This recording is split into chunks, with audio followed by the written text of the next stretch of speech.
Welcome to the return of JMC Live. I am your host, Jeremy Catterley. We've been gone, well, figuratively speaking, I've been gone from programming from probably, the middle of July. That would be the case. What's been going on is college. We have a transition from a quarter system, which is a 10-week type system, to semesters, which is 15 weeks. Well, for this to happen, the transition to go smoothly for the new semester year to go proper, there were 8 weeks left and 2 weeks to make the 10 weeks. So what they decided to do, instead of having two sessions of the 5 weeks like they did for the whole 10 week, they decided to do 4 weeks and 4 weeks. And with the change of schedule, I had to rapidly take multiple amounts of courses. I was taking 4 courses in 4 weeks. I'm talking 4 credit hour courses in 4 weeks. And there was just no way to properly do a program and do school. At the same point, I would like to show you real quickly. This is from my college. And I thought I would share with you my official graduation paperwork. So then in the future, no one can say Jeremy didn't graduate from Ohio University. Here it is, the Office of Higher Education, Jeremy Michael Catterley, the degree of an associate in applied business. Says that right here. I'll zoom it in for you guys so you can believe that. There you go. That's what I've been doing. June was when I had the graduation ceremony. Just got the official stuff done. Actually this week, which is quite interesting. What else has been going on? We are working, since I said there's 2 weeks. This week I've been working on templates for JMC Bytes. I'll be actually repeating all this intro information in a separate vlog, but for those that are on the program and those that watch the show, I figured you want a background on what's going on. We're working on templates for the JMC Bytes devotionals. I have 5 already made. I have 5 that I'm going to create before I go back to class on the 27th. And we have a new program called JMC Rewind. What we're going to do is we have about 16 to 20 interviews. And I'm just going to take each interview and I'm going to give an update on the interviews, and then I'll plan later on actually interviewing some of our past guests. That's in the works. I have a few other people that we're looking at possibly interviewing. And essays. I'm working on a few more essays and some other things that I can't say right now that involve writing. But there's some opportunity that has been presented to me, and I'm trying to get all this stuff covered between now and then when I get done with this upcoming semester. Speaking of semesters, how is this going to work for me to finish with a bachelor in communication studies with a minor of probably political science / the minor with the associate degree of computer science and business. So I'm completely well-rounded. Computers, business, communications, political, the whole bit, everything all in a little box. Looks like I'll have the fall, and then I'll have the following spring. And it looks either the whole summer and maybe the beginning of next fall. But from what it looks like with what they're planning on, I already know sleep. I wasn't sleeping with this whole summer session. What happened is I had evening classes. Luckily, we were supposed to go to class from 5 p.m. and get out at 10 p.m. We got out at 7 or 8. I had an online course, and I just worked it I worked through it that way. That's why I just had to do this. Plus, my wife is not in remission anymore with her Crohn's. There's going to be an update on that. We're waiting on a highly expensive medication that even with insurance is over half. Well, it was practically my whole paycheck when I was making $15 an hour. That to tell you how much it is. Right now it's lowered to $400.15 a month, and we're trying to get assistance to get that covered. And we can't start it yet because she's already on all these other medications that cost about $300 or $400 a month, including her supplements and vitamins and special foods that she has to eat. So she's 2 steps away from surgery. That's how serious things are when it comes to her. So everything going on, I just couldn't do the programming. I couldn't sit here and get all that stuff done. So, needless to say, we are back. We are back online. We're back on getting the show going. We're going to get a lot of stuff covered. I'm not going to go back that far in the month of July, but I just want to highlight several things that have happened. Like the South African guy. I think that is an amazing story about Pistorius. Seeing him with no legs actually making it and going to the Olympics and totally winning. People thought he wasn't going to make it. I was kind of wondering myself, like, what exactly was going to happen. That kind of worried me for a second, but he made it in the end. And that's all that counts, is he actually made it. Another thing that's happened, the Obama 2012 movie has come out. This is actually a screenshot of Obama's half-brother in Kenya, no doubt. And the man who filmed this, Dinesh D'Souza, has actually paid for Obama's half-brother's medical bills. You would think Obama would be paying for the medical bills, but no, it's this documentary guy. And he ends up quoting saying, I feel like you're actually my brother because my brother is not really in my life. Another person that's really making big ends is the son of Hamas. He's been doing a lot of stuff recently, and I'm going to have some updates. Speaking of things like that, I have some Middle Eastern updates that I have to share with you. Speaking of leaders and things that are coming about that is really dangerous for the world of Christians as we know it, Israel. It's been a tough time, I have to say, with everything going on. Oh yeah, one of the other things that I wanted to share, I did mention about an essay. I want to show you one of my latest essays. I'm not going to get too entirely in-depth in this essay. I just want to show you that it exists, because the whole purpose of this essay was a continuation of what I did with my freshman essay, and any more essays that I'm going to make, I'm probably going to change the subject matter. I just knew that I needed to do these two English papers on a similar path, and I'm talking about homelessness and poverty. What I ended up doing was one of the most amazing things in the world, and what I mean by that is how I was able to combine the political realm and the regular realm of what I'm trying to do and accomplish and whatnot. But I have posted online, and it's a hard link to find. I realize that, but I'm going to give it to you guys here real quick once I get it loaded. So much has happened. Like I said, that happened at the end of, I think it's in the middle of July. Yeah, beginning of July. And then beginning the end of June, when so much of this stuff happened, because it just struck me in such a weird way that no one would do this. See, I was having to read. I have to get into this, and I really don't want to, but to give you a background on the essay, the English class was a junior English course that was required to learn about research. And I kind of hinted on this before, and some of you probably already know about this, that you've seen it posted on my Facebook, on my Twitter. But one of the things that was stressed was the story of Henrietta Lacks and her HeLa cells, as we now know it. For those that have been to college, you probably have heard about HeLa cells. Well, it's actually a African-American woman whose cells were used for research, and they literally put radiation inside of her body directly. And the argument was the radiation the reason why her cancer cells continually grow to this day, or was it her cell structure in origin? In other words, this woman's cells never die. And most people, you put blood or whatever it takes, to keep a cell alive, it dies in 24 hours or less. Hers continually grows as long as you feed it. So practically every single one of us human beings are alive because of medical research done on this woman's cells, for flu shots, to medications, to things that you do.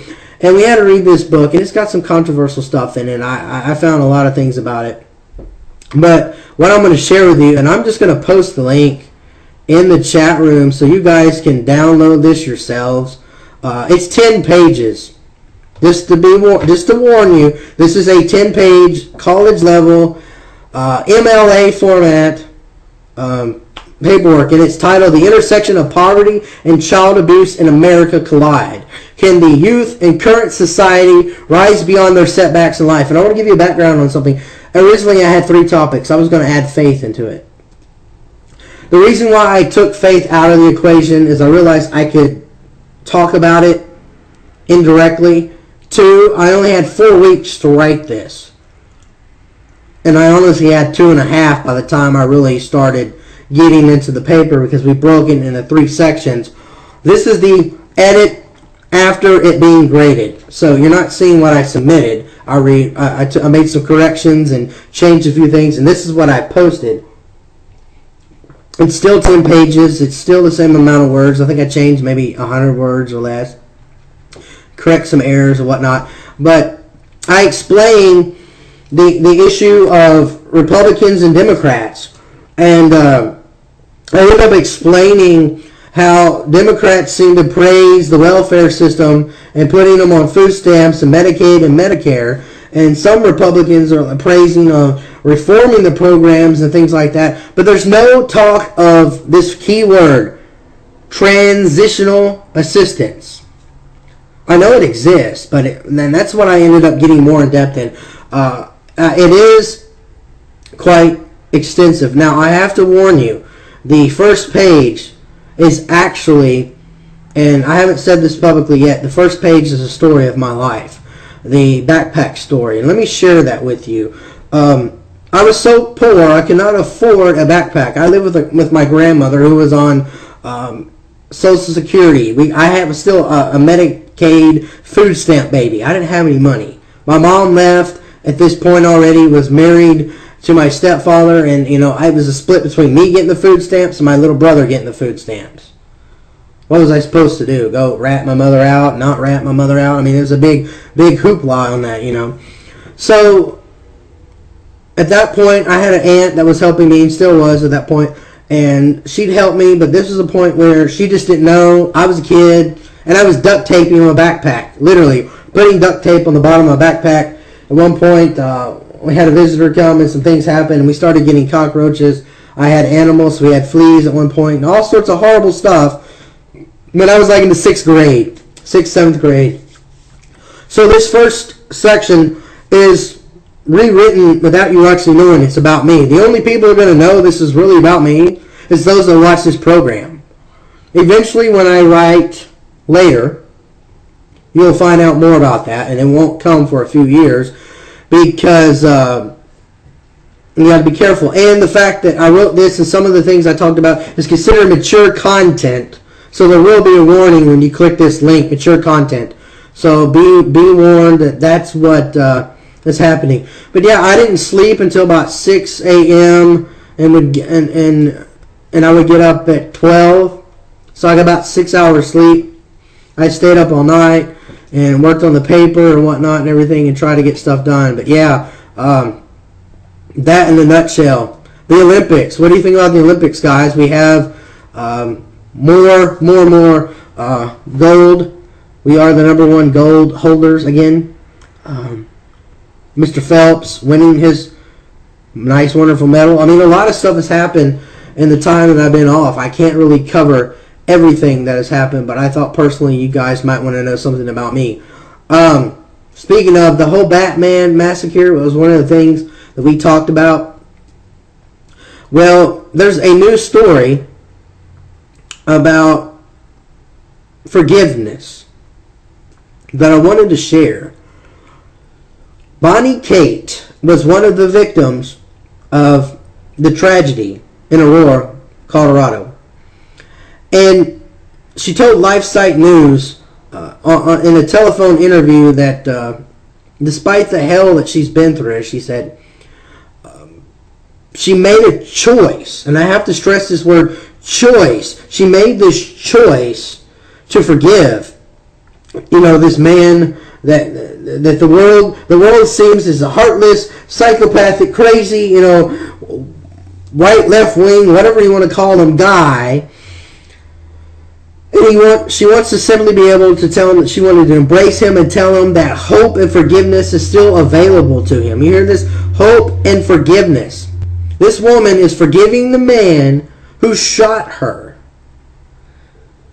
Now, you don't hear stories like this all the time. And it saddens me that this occurs, but it does occur a lot. And I can give you a shot of what she looks like, because it's just amazing. I'll just give you a quick little headshot of what she looks like. She said, when I was shot in the midst of all the chaos, I didn't really think of the shooter as a person, but as someone who was trying to kill me. But later I saw him on TV and I wanted to cry. I felt so much for this man who was so broken, who doesn't know the hope that we Christians have, who doesn't understand the mercy of God, who doesn't know Jesus. What do you think about that? An opportunity to forgive a man that hurts you. See, these are the kinds of moments that Christ gives us every single day, and we're putting these tests or these situations, whatever you want to call it, and then you have a choice. Like Bonnie. What do you do? How do you deal with that?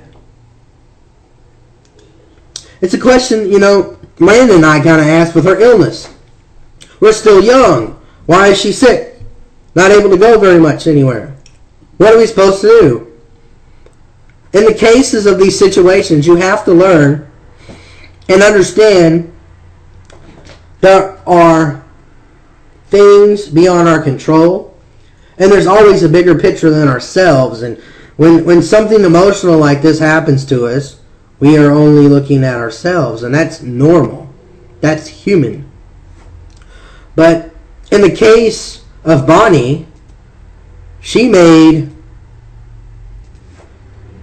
an amazing opportunity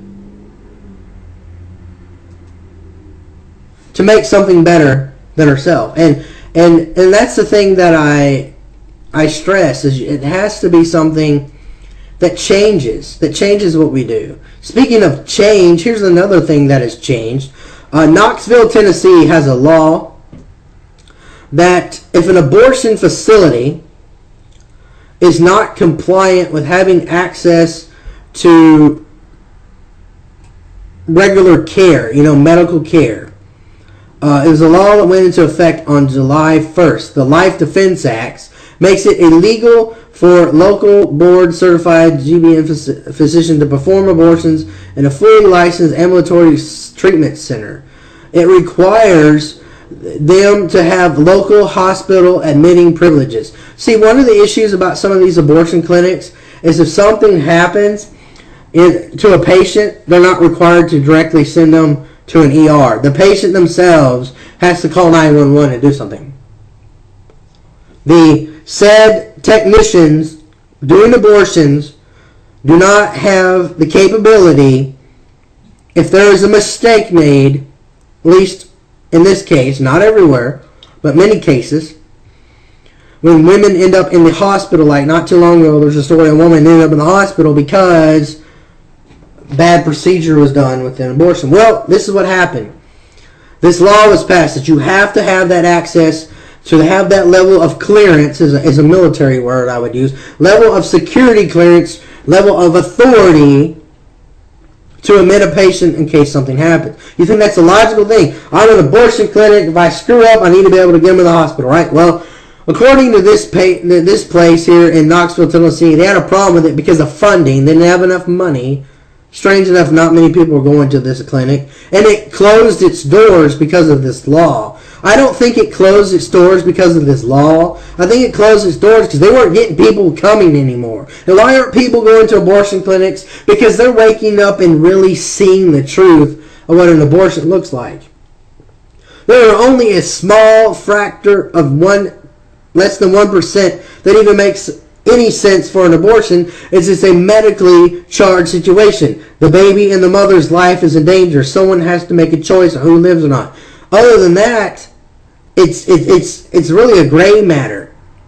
I know people will start talking to me about, what about incest and rape? I understand. You don't have to have access to that person anymore. Some people don't want to go through the adoption process. They don't have the money to pay for the pregnancy, whatnot, and all this other stuff. I understand.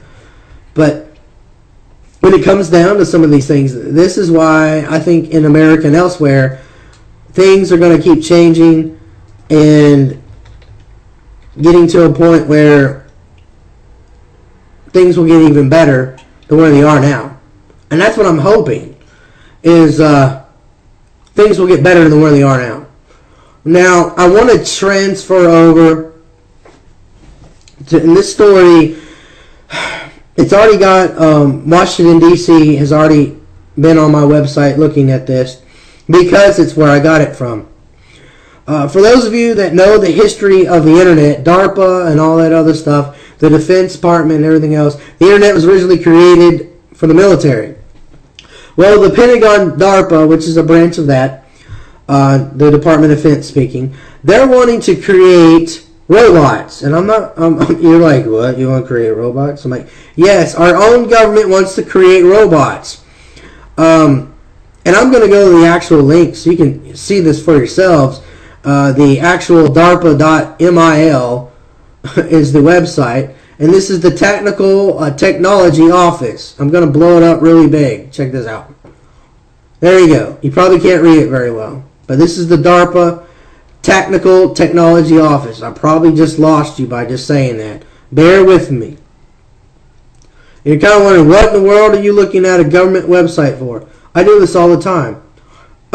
This is the DARPA Robotics Challenge Program.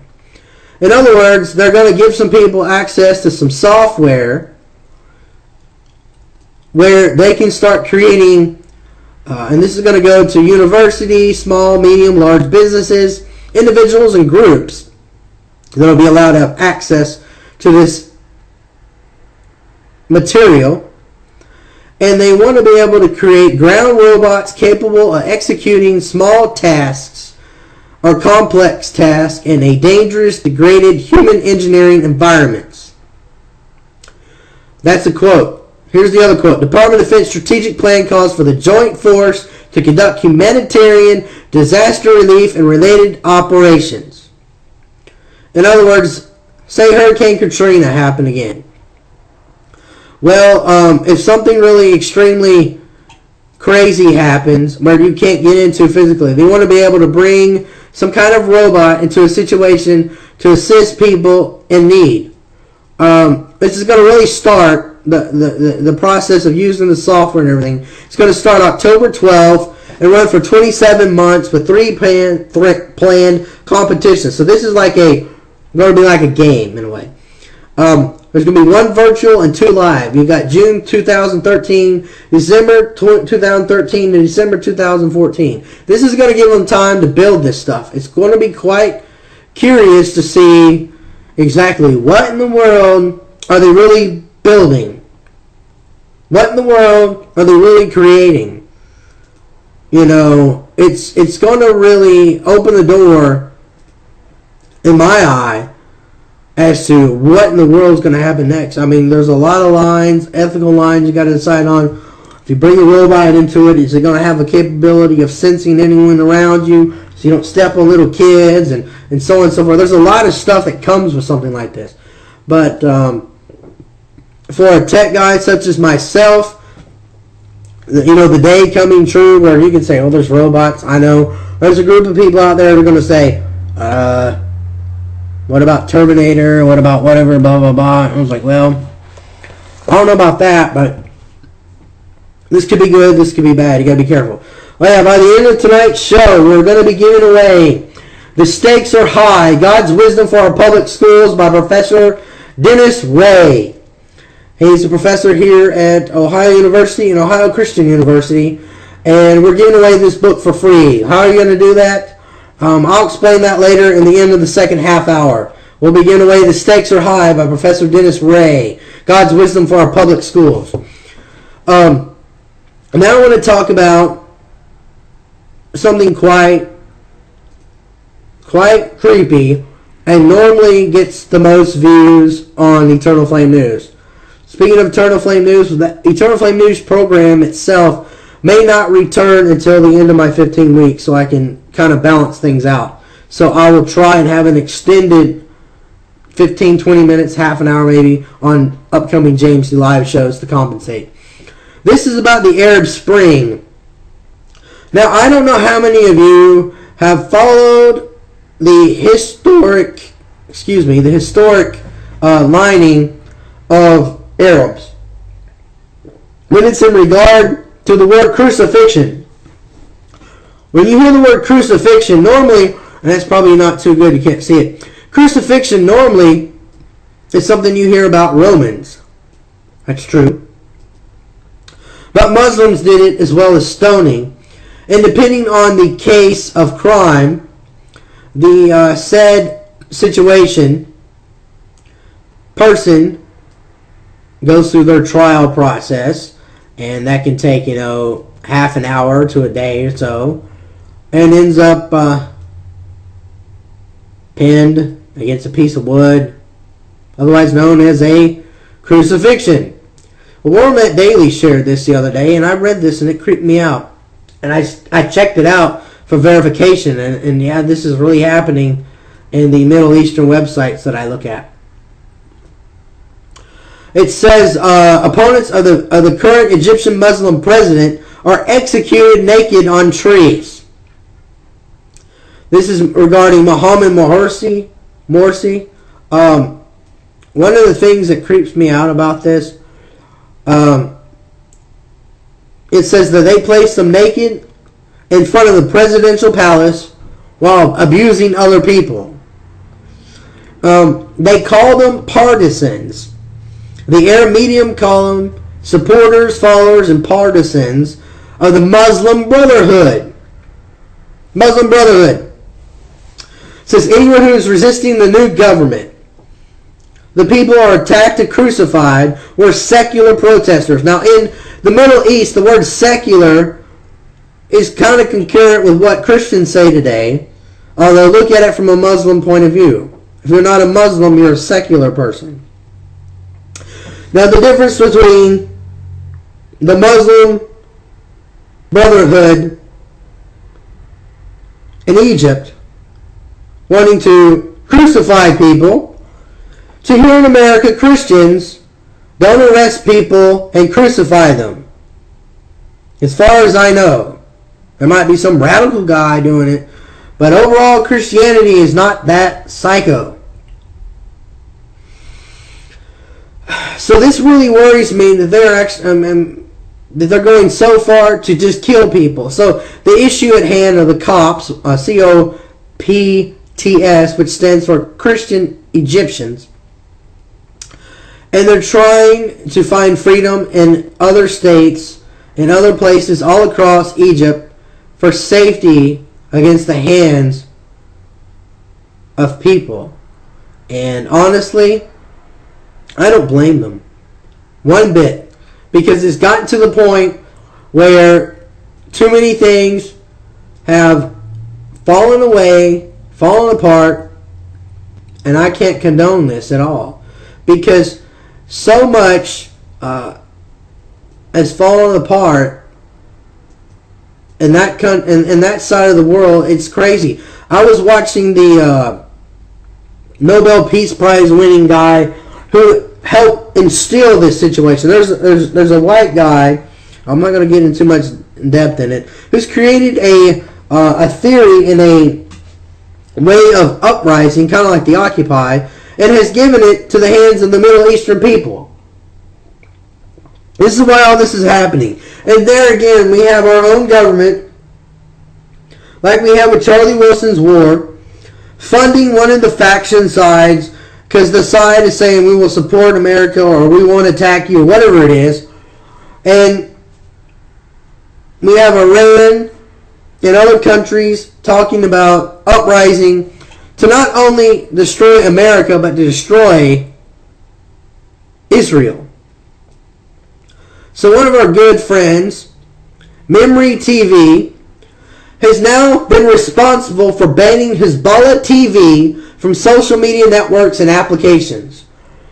Memory TV believes that Hezbollah, and I can agree with this, is 50 million times worse than anything you would see on Al Jazeera, because they're normally funneling and persuading a radical Islam to run. And yeah, there are times that Al Jazeera does it too.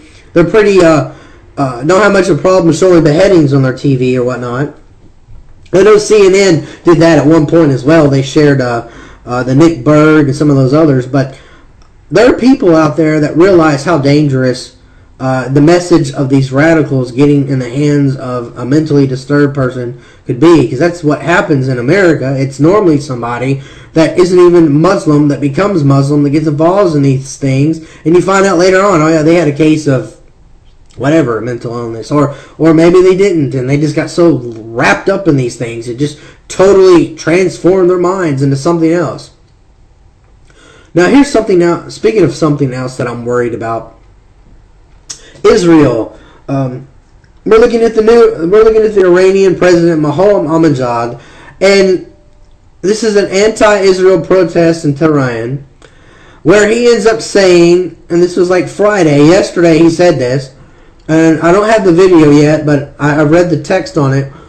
He says Israel, or better yet, he says the Jewish state. He doesn't use the word Israel because he's changing his language now, because one of the things that the negotiators are trying to do is keep the term Israel, but it be a Muslim-run government. This is why he uses the word a Jewish state is a cancerous tumor, reprehensible. The Zionist regime and the Zionists are a cancerous tumor, he says. The nations of the region will soon finish off the usurper Zionists in the Palestinian land. Now let's take a little side note about Palestinian. We've had Persia, we had most of Israel going all the way over to Jordan, going all the way into the northern part of Egypt. This is why he's so angry, because at one point Jews did own the northern part of Egypt. This goes all the way back to when the Jews were enslaved by the Egyptian people, and it went even further beyond that. And we know that when the second temple was destroyed, this is when there's about 1,000-year reign of Muslims in the whole region.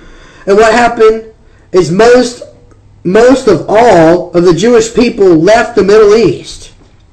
They went to the UK. They went to Canada, Mexico, United States, Japan. They went elsewhere. And then we had World War II. And they were pushed even further during the war to the US and other countries, away from Hitler and everyone else's craziness. And then we had 1947, 48, 46, those years, where the creation of Israel state came in. At that point, you had like small little dots. They called them kind of like camps and stuff, where Jews were at.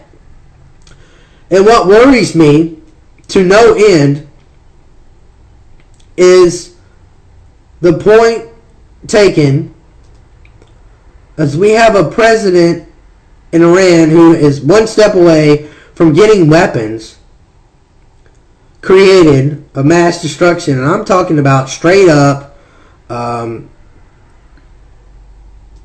bombs, because that's what he's wanting to do. And when he says statements like this, and he said a few others too, that has really gotten me worried to no end, because why isn't someone really standing up to this guy? I know it's a speech. I know they're wanting to sit here and expand their funding or whatever their excuse is. It didn't slide with former U.S. presidents. That's another thing I want to point out. We do not have a presidency, the whole thing, Republican or Democrat right now. We don't have a presidency regime in the United States. I'm going to call it a regime because that's pretty much what it is. It's a joke that really wants to stand up for Israel. Much less stand up for the American people. I mean, my goodness. We don't have that anymore, do we? We have all this weird craziness that I don't understand. Why in the world are we having such a time where people are being persecuted all over the place, and he's being allowed to say this, and we don't have a plan, we don't have anything, there's nothing that we're going to do different? Are you serious? I mean, if I was in the House of Representatives or in the Senate or Vice President or President of the United States, I would be on air talking about this travesty in the Middle East and saying, this isn't going to fly. You're not going to have access to that. You're not going to create this. You're not going to be able to do that. And I realize it's such a volatile situation that a lot of our security specialists have actually said, don't talk about it on air. I have been told not to talk about this on air because of how dangerous this is. Every time I do a show about the Middle East, someone gets killed about it, and I find out about it sometimes. And they say, well, it's because you talked about this on air, or it's because something the U.S. did, or it's something this person did. That's what true persecution of Christians is really about, and it's happening to Jews too. And Iran is killing Christians and Jews. It's not secular. Secular to them is anything not a Muslim. The president of Egypt is against everybody else. You could be a Buddhist. You could be an atheist. He wants you dead. He practically said that. Calls you infidels. See, here in America, we have freedoms. I can have a nice debate about politics on my Facebook wall with an atheist, and no one's going to get hurt. And in the end of it, we made a joke about eating waffles at Waffle House. I don't know many people that can do that, though. Clearly, you can't, if you're going to live in Iran and deal with the Iranian president. Now, I have friends and family members that are married and dating people from Iran and people from Afghanistan and elsewhere, but they're not radical Muslims, and some of them aren't even a Muslim faith. And those that I do know that are Muslims here in the U.S. that are involved, my friends, they're not wanting to kill anybody. And they told me that the Muslim faith is split in about 3 or 4 ways. There are about 2 to 3, 2 to 2.5 of these 3 ways are completely for the whole truth of the Quran, meaning, like if there's an infidel, you're going to kill him. Then there's that other part that says, no, we don't need to kill everybody. Let them be whatever they want to be, and try and live your life for something better. But that's not the case. So we have people getting, I can't even imagine. You're sitting here walking down the street in Iran and Egypt, and you're seeing people getting crucified. Good grief. And then we have people on air saying they want to kill cancerous tumor, blah, blah, blah, blah. Americans, international people, Christians worldwide that listen to my program, it's time to wake up and take notice.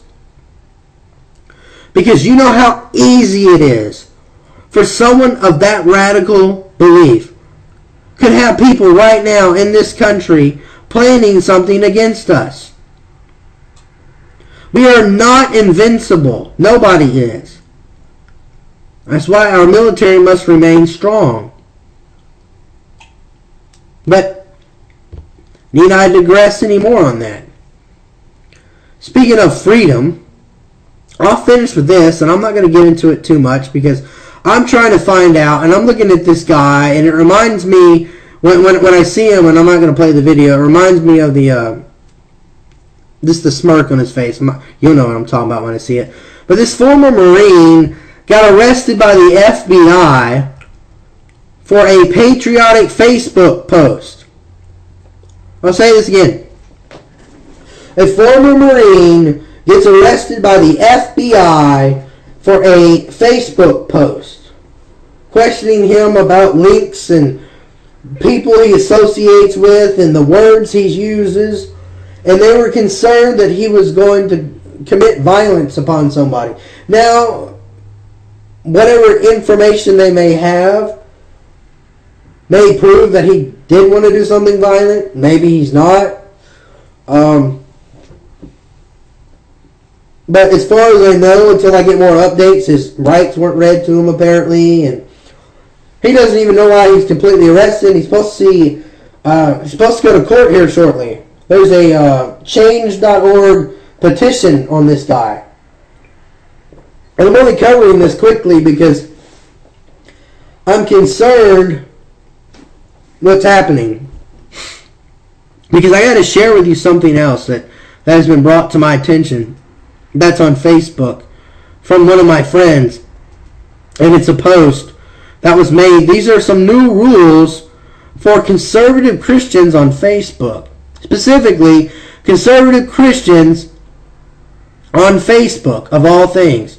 When you see this, and I'll try and describe it, I'll read it verbatim, but reading it and seeing that it's actually from Facebook and not something that was just, made up out of nothing, then you realize that the time has come where, if it's even still on here, I should have downloaded it. Here it is. There's an and I got to get this just right so you can read it. Now, I've been accused by Facebook, and I sent out too many friend requests myself, so I've had my Facebook friend request shut down. I've personally not been able to comment before, because being an IT guy, they have this program where you can limit the time. It's a time and date stamp on when you make posts. I can kind of understand that. But this is real creepy. And let me read this. This is an actual Facebook post. It says, this comment cannot be posted. What you typed is too conservative. We know you are a Christian and do not support President Obama. So you are on our watch list. Shape up, or your account will be suspended for 7 days. Now, I don't personally have this comment on my wall. One of my Facebook friends just received this, took a screenshot, and sent it to me. What you typed is too conservative. We know you are a Christian and don't support Obama. You're on our watch list. Your account could be suspended for 7 days. Just exactly what kind of content that's too conservative or too Christian. That's what it should say. That's what it's saying. Now, I know there's some radical people out there that are busy talking about Obama's from Kenya and some things like that, and I've seen that, and that's why they've gotten this comment. But I'm wondering if that's like the only kind of fringe comments that really get this. I really don't know what her comment was. I haven't seen it. But I'm just letting you know this exists on Facebook.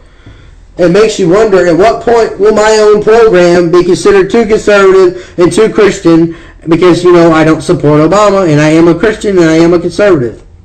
So am I on their watch list, and they just haven't told me? It makes me wonder. Is there going to be a knock on my door from an agent wanting to know what I'm doing, even though they should know what I'm doing? I'm going to college, and I'm doing my show. There's nothing.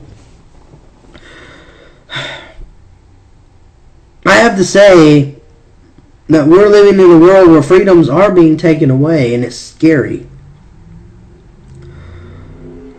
I don't think, for those who know me, I don't think violence is going to be the answer.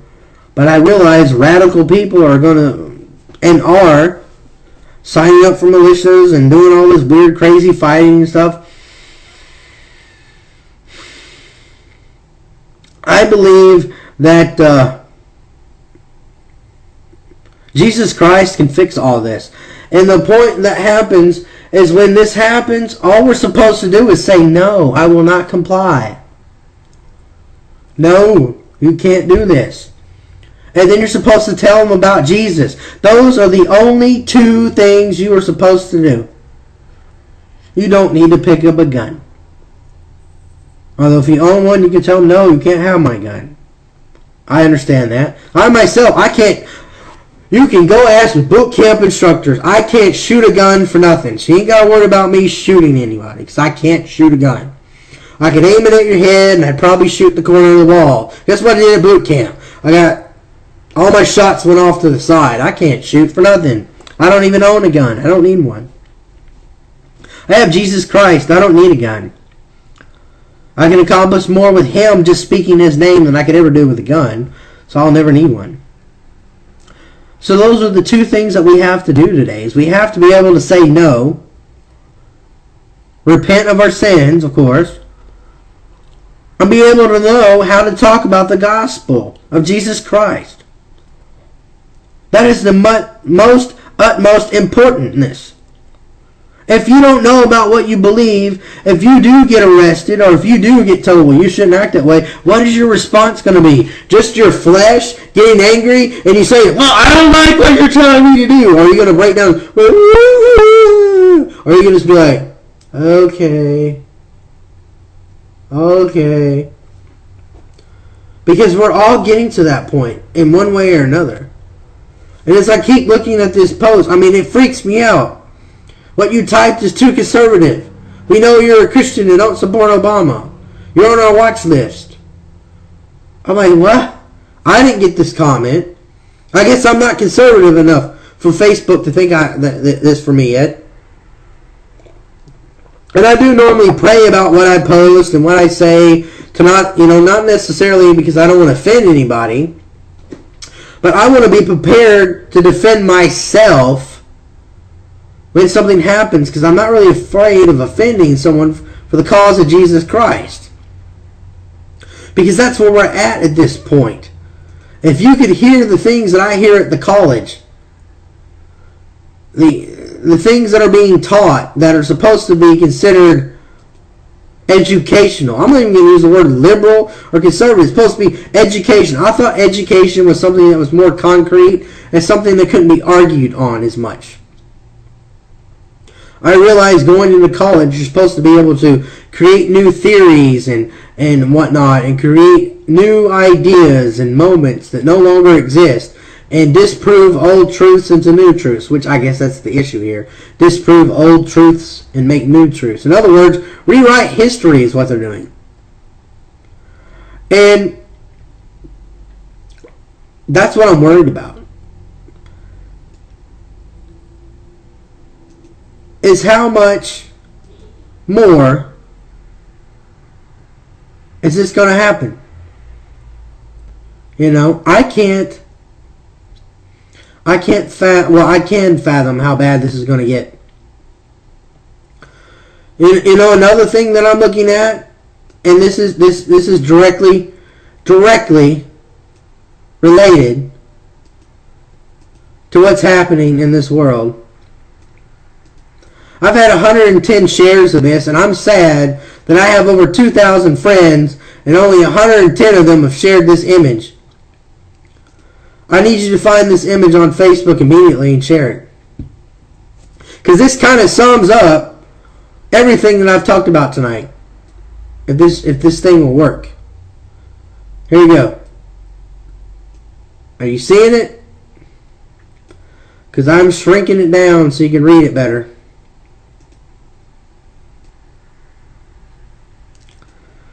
Told to deny Christ or face execution, he said. He says, I cannot.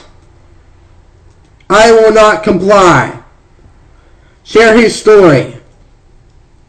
Can you share his story today, or are you too scared?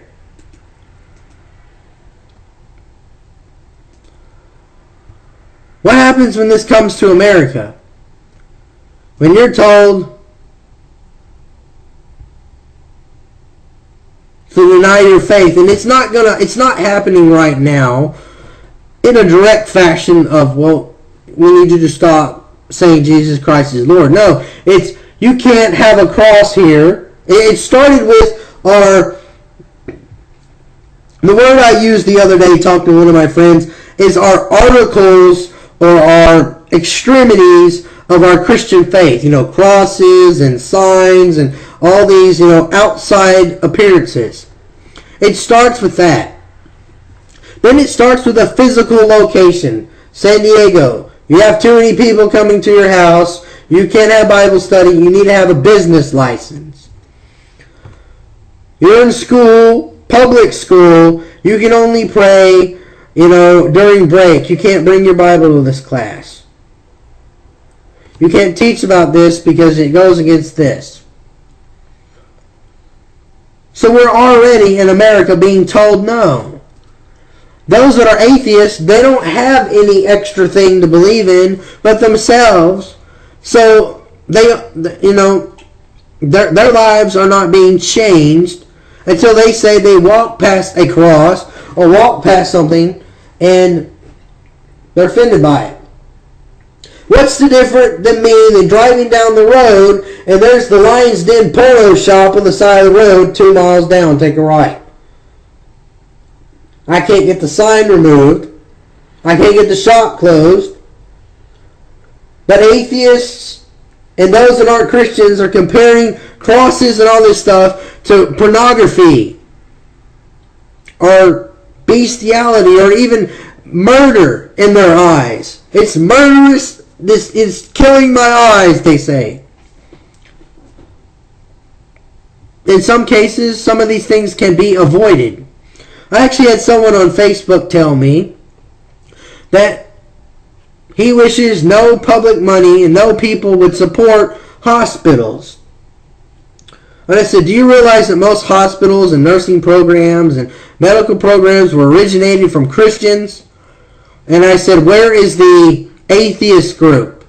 There are other faiths that have the same thing, but I don't see an atheist hospital. I was like, well, it's the public, blah, blah, blah. I said, do you know how many board of directors are involved with this said hospital that are Christians? Like, how many board of directors? 12. How many are Christians that are in actual ministry leadership? 9 of the 12 in a public place, and he said. So he turns around and tells me, that should even be shut down too. This is what we're faced. This kid is not even 18 years of age telling me that all this stuff needs to be wiped off the earth.